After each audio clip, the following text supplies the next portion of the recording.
കാലവർഷം എത്തിയതിനു പിന്നാലെ തെക്കൻ കേരളത്തിൽ കനത്ത മഴയാണ്. ശക്തമായ കാറ്റിലും മഴയിലും തലസ്ഥാന ജില്ലയിൽ കനത്ത നാശനഷ്ടങ്ങളാണ്.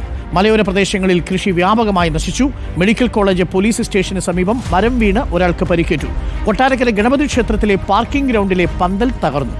പത്തനംതിട്ട ജില്ലയിലെ വിവിധയിടങ്ങളിൽ മരം കടപുഴകി വീണു.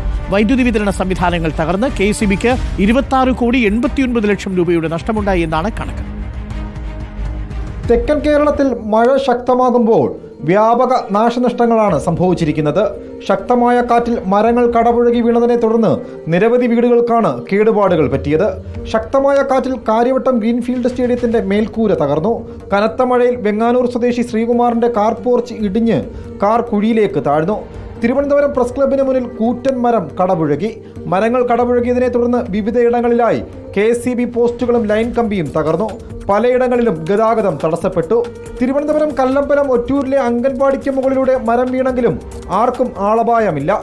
കൊല്ലം തിരുമംഗലം ദേശീയപാതയിൽ മരം കടപുഴകി വീണ് ഗതാഗതം സ്തംഭിച്ചു. പുനലൂർ പൈനാപ്പിൾ ജംഗ്ഷന് സമീപമാണ് മരം വീണത്. കരുനാഗപ്പള്ളി തടവയിലും മരം കടപുഴകി വീണു. പത്തനംതിട്ടയിൽ മലയോര മേഖലകളിൽ ഉൾപ്പെടെ മഴ നേരിയ തോതിൽ പെയ്യുന്നു. തിരുവല്ല തൂവലശ്ശേരിയിലും കുമ്പഴ കോന്നി റൂട്ടിൽ പോക്കറ്റ് റോഡിലും ഇളകൊല്ലൂരിലും മരം കടപുഴകി. ഫയർഫോഴ്സ് യൂണിറ്റ് എത്തി മരം മുറിച്ചു മാറ്റി. തലസ്ഥാനത്തെ മലയോര മേഖലകളിൽ കൃഷി വ്യാപകമായി നശിച്ചു. വാഴ കൃഷി ചെയ്തു വന്നിരുന്ന കർഷകർക്കാണ് മഴ ദുരിതം വിതച്ചത്.